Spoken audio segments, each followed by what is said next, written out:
नमस्कार दोस्तों, आप सभी का स्वागत है आपके अपने YouTube चैनल ज्ञान स्टडी 93 पर। दोस्तों, अगर आप हमारे चैनल पर नए हैं तो प्लीज़ पहले चैनल को सब्सक्राइब कर दें और बेल आइकन को प्रेस कर लें, जिससे हमारे आने वाले सभी वीडियो का नोटिफिकेशन आपको मिलता रहे। दोस्तों, आज हम एक महत्वपूर्ण टॉपिक हिंदी साहित्य को इस वीडियो में प्रैक्टिस करने वाले हैं। तो चलिए दोस्तों शुरू करते हैं। आज के लिए पहला प्रश्न है, हिंदी साहित्य के इतिहास का प्रथम लेखक कौन है? दोस्तों, इसका सही विकल्प हो जाएगा विकल्प सी, गारसा दत्तासी। आदिकालीन साहित्य में वीररस की रचनाओं में किस भाषा का प्रयोग किया गया है? दोस्तों, आपको बताना है कि आदिकालीन साहित्य में वीररस की रचनाओं में किस भाषा का प्रयोग किया गया है। इसका सही विकल्प हो जाएगा दोस्तों विकल्प ए, डिंगल भाषा। अगला प्रश्न है, ज्ञानचंद्र जैन कृत कथा शेष जीवनी किससे संबंधित है? दोस्तों, इसका सही विकल्प हो जाएगा विकल्प बी, अमृतलाल नागर। अगला प्रश्न है, साहित्य लहरी की विषय वस्तु क्या है? दोस्तों, आपको बताना है कि साहित्य लहरी की विषय वस्तु क्या है। इसका सही विकल्प हो जाएगा विकल्प बी, नायिका भेद। दोस्तों, साहित्य लहरी तुलसीदास की रचना है, याद रखना है दोस्तों। इनमें से नई कहानी आंदोलन के साथ कौन कहानीकार नहीं जुड़ा था? दोस्तों, इसका सही विकल्प हो जाएगा विकल्प बी, ज्ञान रंजन। बाकी मोहन, राकेश और राजेंद्र यादव ये दोनों जुड़े हुए थे। अगला प्रश्न है, आचार्य रामचंद्र शुक्ल ने प्रेमाख्यान का परंपरा का प्रथम कवि किसे माना है? इसका सही विकल्प हो जाएगा दोस्तों विकल्प बी, कुतुबन। कुतुबन को आचार्य रामचंद्र शुक्ल ने प्रेमाख्यान काव्य परंपरा का प्रथम कवि माना है। अगला प्रश्न है, मिश्र बंधुओं में कौन नहीं है? दोस्तों, आपको बताना है कि मिश्र बंधुओं में कौन नहीं है। दोस्तों, इसका सही विकल्प हो जाएगा विकल्प बी, कृष्ण बिहारी मिश्र। बाकी सुखदेव बिहारी मिश्र और श्याम बिहारी मिश्र ये दोनों हैं। अगला प्रश्न है, जे हाल मिसकी मकुन तगाफुल दुराए नैना बनाए बतियां पंक्ति किसकी है? दोस्तों, इसका सही विकल्प हो जाएगा विकल्प ए, अमीर खुसरो की यह पंक्तियां हैं। अगला प्रश्न है, प्रसिद्ध साहित्यिक पत्रिका कल्पना कहाँ से प्रकाशित होती थी? दोस्तों, आपको बताना है कि प्रसिद्ध साहित्यिक पत्रिका जो थी कल्पना, वह कहाँ से प्रकाशित होती थी। दोस्तों, यह हैदराबाद से प्रकाशित होती, तो इसका सही विकल्प हो जाएगा विकल्प ए, हैदराबाद से। अगला प्रश्न है, रावरे रूप को रीत अनूप नयो नयो लागत ज्यों ज्यों निहारिये यह किसकी पंक्ति है?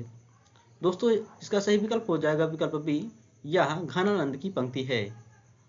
अगला प्रश्न है, इनमें से गंगोली गांव किस उपन्यास में केंद्र में है? इसका सही विकल्प हो जाएगा दोस्तों विकल्प सी, आधा गांव में।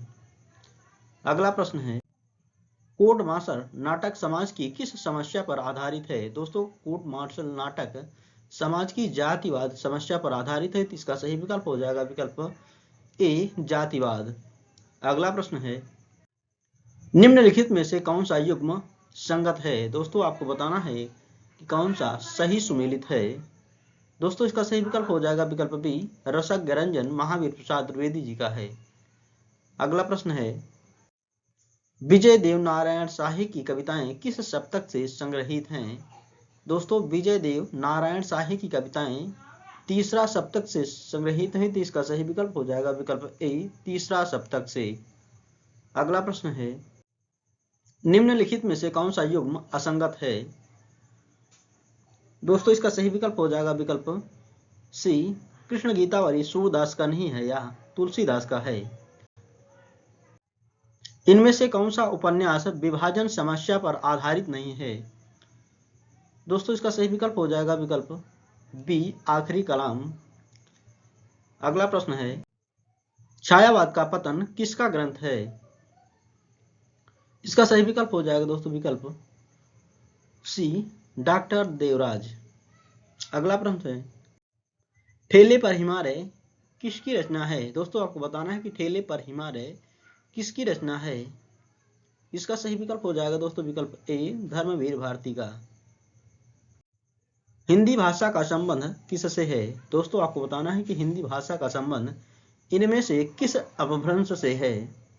इसका सही विकल्प हो जाएगा दोस्तों विकल्प ए, सौर श्रेणी अपभ्रंश से।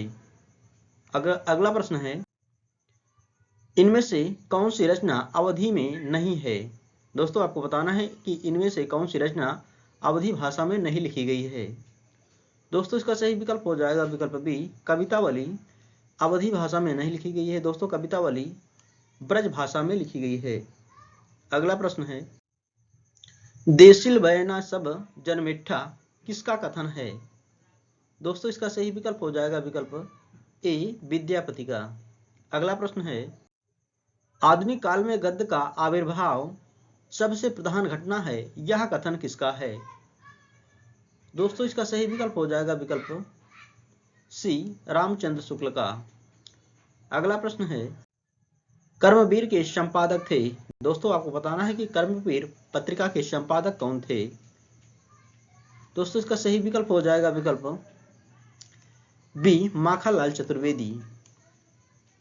अगला प्रश्न है, उज्ज्वल नीलमणि किस आचार्य की रचना है? दोस्तों आपको बताना है कि उज्ज्वल नीलमणि किस आचार्य की रचना है? दोस्तों यह रूप गोस्वामी की रचना है, तो इसका सही विकल्प हो जाएगा विकल्प बी, रूप गोस्वामी। अगला प्रश्न है, सिद्ध सामंत युग की कविताओं की सृष्टि आकाश में नहीं हुई, वे हमारे देश की धरती की ठोस उपज हैं, यह कथन किसका है? दोस्तों इसका सही विकल्प हो जाएगा विकल्प सी, यह राहुल सांकृत्यायन का कथन है।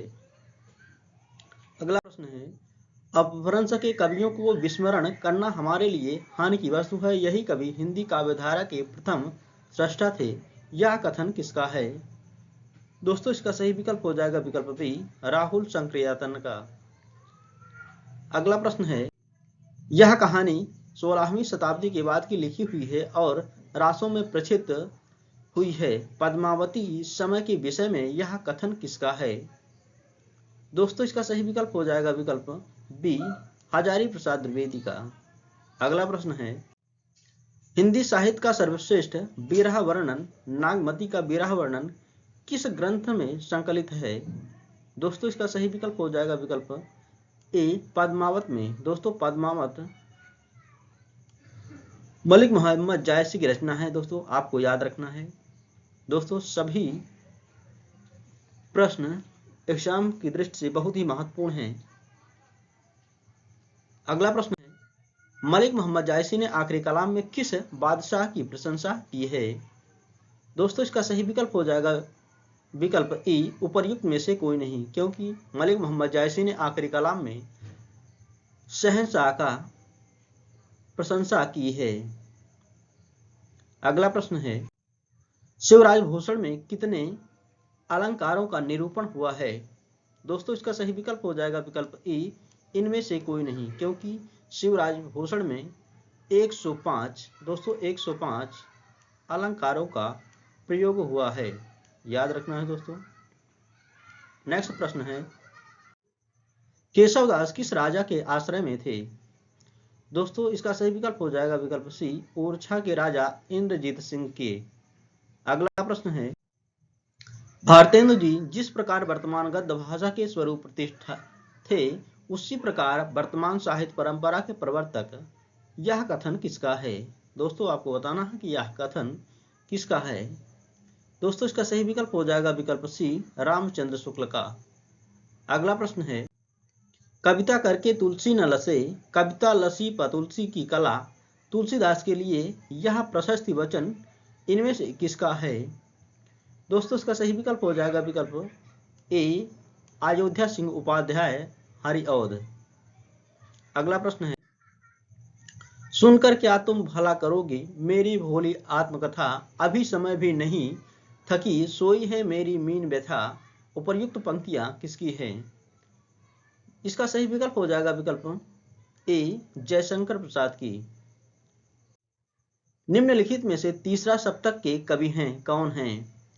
दोस्तों इसका सही विकल्प हो जाएगा विकल्प डी, उपर्युक्त में से एक से अधिक, क्योंकि कुंवर नारायण, कीर्ति चौधरी, केदारनाथ सिंह ये सभी तीसरा सप्तक के कवि हैं। दोस्तों तीसरा सप्तक का प्रकाशन 1959 में हुआ था?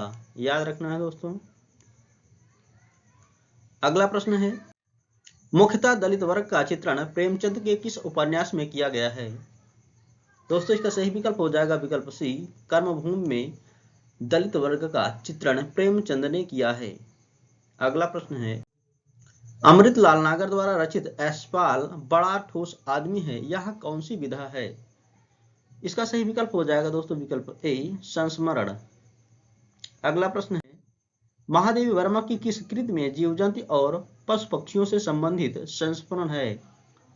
दोस्तों इसका सही विकल्प हो जाएगा विकल्प सी, मेरा परिवार में महादेवी वर्मा ने जीव जंतु और पशु पक्षियों से संबंधित संस्मरण लिखा है।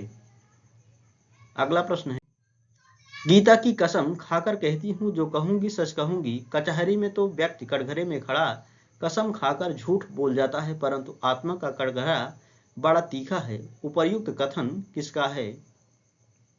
दोस्तों यह कथन है कृष्णा अग्निहोत्री का, तो इसका सही विकल्प हो जाएगा विकल्प ए, कृष्णा अग्निहोत्री। अगला प्रश्न है, सन 1901 ईस्वी में सरस्वती पत्रिका का संपादन इनमें से किस साहित्यकार ने किया था? दोस्तों सरस्वती पत्रिका का संपादन श्याम सुंदर दास के द्वारा किया गया था, तो इसका सही विकल्प हो जाएगा विकल्प बी, श्याम सुंदर दास। अगला प्रश्न है, वर्ष 1917 का ज्ञानपीठ पुरस्कार निम्नलिखित में से किस लेखिका को दिया गया है?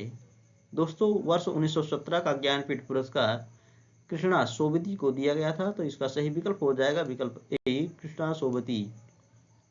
अगला प्रश्न है, अंतःकरण की वृत्तियों के चित्र का नाम कविता है, यह काव्य लक्षण किसने प्रस्तुत किया है? इसका सही विकल्प हो जाएगा दोस्तों विकल्प सी, महावीर प्रसाद द्विवेदी ने। अगला प्रश्न है, साहित्य में विखंडनवाद के उद्भावक आचार्य माने जाते हैं? दोस्तों जैक देरिदा विखंडनवाद के उद्भावक आचार्य माने जाते हैं। अगला प्रश्न है, धर्मवीर भारती कृत अंधा युग में कुल कितने अंक हैं? दोस्तों अंधा युग में कुल 5 अंक हैं, तो इसका सही विकल्प हो जाएगा विकल्प ए, 5। अगला प्रश्न है, निम्नलिखित में से मोहन राकेश का नाटक कौन सा नहीं है? दोस्तों आपको बताना है कि इनमें से कौन सा मोहन राकेश के द्वारा लिखा गया नाटक नहीं है।